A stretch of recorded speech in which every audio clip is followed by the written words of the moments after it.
the second thing also on his income corporation tax, Mhm.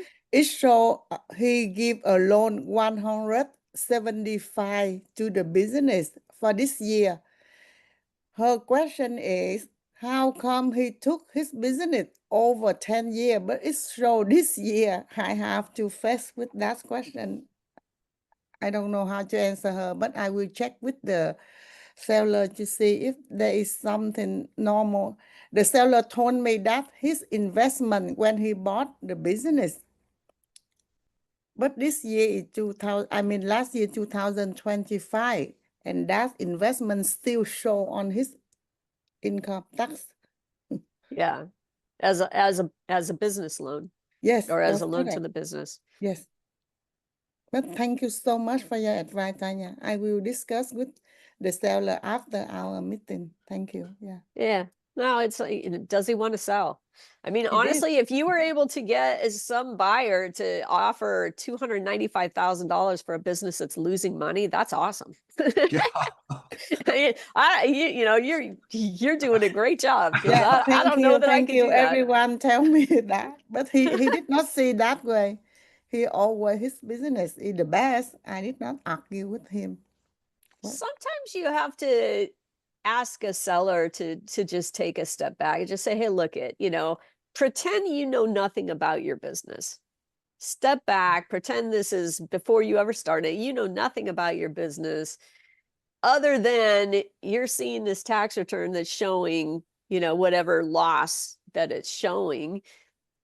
Do you think you would be willing to spend $300,000 to buy, you know, this thing, when you can take that same $300,000 and put it in a, you can probably get 5% on a CD, or stick it in the stock market or do something else with it, and you could get probably certainly better than a negative return, right? On your investment. I mean, it's not hard. Even you know, you're typically, even forget a savings or forget a CD, even just sticking it in the bank in a regular savings account.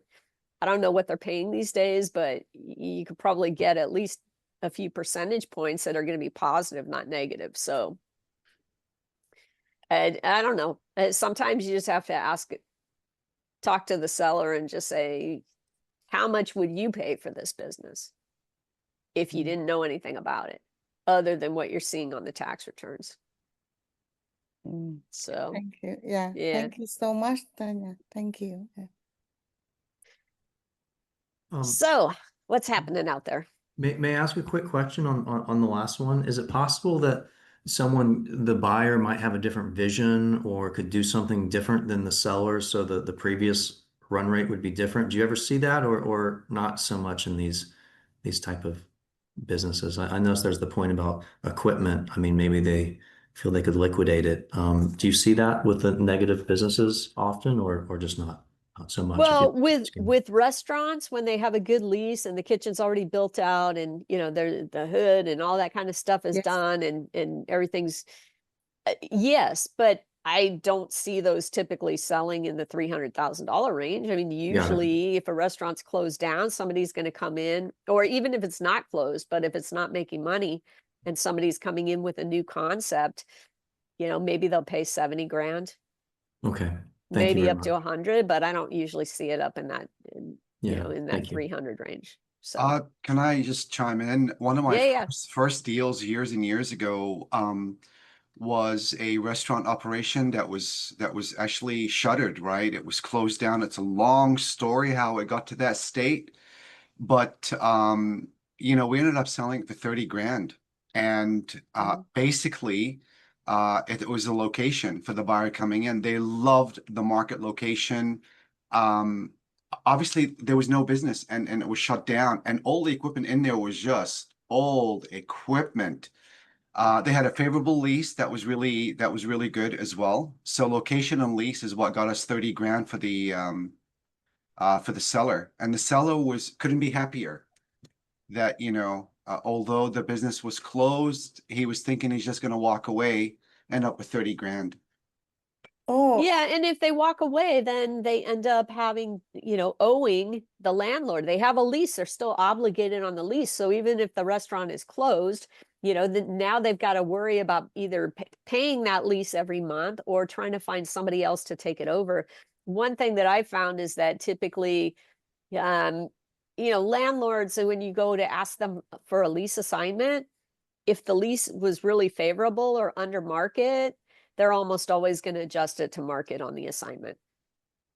It's going to be an assignment and amendment. And that's why sometimes I see people that try and say, oh, well, I have an under market lease, so that increases my business value by, 100, 200,000, whatever. And it's like, yeah, but the landlord's not going to pass that lease on to the buyer as is. They're going to jack it up to market rent. So, it doesn't add value to your business at all.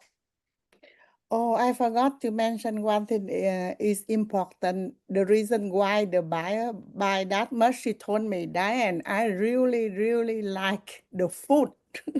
I love the food. I eat every day. After I came, she loved the chef cook. She said that's excellent. And also the tip on the income tax is show over $200,000. The tip, they make a lot of money.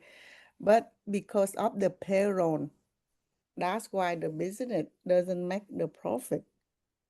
Because of the payroll? Yes, the payroll is huge, about 10 people. And she said the food excellent. I love the food. If I do not love it, I don't buy it. That's what the buyer said. It's So is the funny. buyer planning on having all her family members work in the restaurant, or how does she anticipate eliminating or reducing that payroll? She said she's gonna keep the man ship at because she has the experience. She has her own restaurant, different location for 37 years.